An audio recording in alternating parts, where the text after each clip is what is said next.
BNP 70% vote দেওয়া হয়ে গেছে একমাত্র খালেদা জিয়ার বিনা অপরাধে 10 বছর হাজত খাটানো। দ্রুত একটা নির্বাচন দেওয়া দরকার। সংস্কার শেষ করিয়া দ্রুত একটা নির্বাচন দেওয়া দরকার। এই নির্বাচনে আমরা আগামীতে তারেক রহমানের ক্ষমতা দেখতে চাই। বর্তমান সরকার পারবে কি দেশে সংস্কার করতে? যতটুকু সম্ভব সংস্কার করিয়া দ্রুত নির্বাচনটা দেওয়া, 2 বছরের ভিতরে সে নির্বাচনটা দেওয়া দরকার।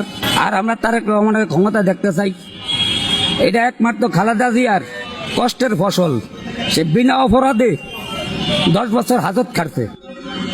আর একমাত্র তারেক জিয়া আর খালেদা জিয়া পারবো দেশ পরিচালনা করত। তার কারণ হলো আমি নিজে বরানগঞ্জ বাজারের চালের ব্যবসায়ী, ঠিক আছে। আমি নিজে 25 টাকা চাল বেচছি বিএনপির আমলে, তাও চাল বেচা যায় না।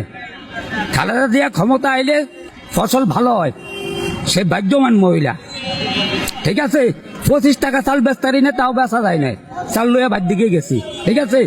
এই সরকারের আমলে, বিগত সরকারের আমলে 80 টাকা পর্যন্ত চাল খাইছি, 80 টাকা 90 টাকা পর্যন্ত চাল খাইছি। 12টার দ্বারা তো যাওয়ানি যায় না। আমি বিএমপি করছি, দেশের থেকে চালের ব্যবসা ছাড়ান দিয়া ঢাকা রিক্সা চালাই, ফ্যামিলির ঢাকা ঠাই একমাত্র আওয়ামী লীগের প্রতিহিংসার কারণে। আমি কোনো দুর্নীতি করি নয়। কয়েকটা মামলা দিছে আমার নামে, খুদা মিথ্যা মামলা।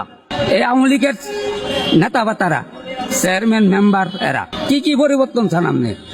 নগদ একটা কথা লটাইতে আছে, বিএনপি আসলে অটো উঠিয়ে দিব, মানে উদ্দেশ্য হলো কি কইতারেন বিএনপির ভোট কমায়, তাতে বিএনপির ভোট হইব না, কমবো না। বিএনপি 70% ভোট দেওয়া হয়ে গেছে কি আর কইতারেন একমাত্র খালেদা জিয়ার বিনা অপরাধে 10 বছর হাজত খাটানো। বিএনপি 70% ভোট হয়ে গেছে, আসলে এটা কিভাবে সম্ভব?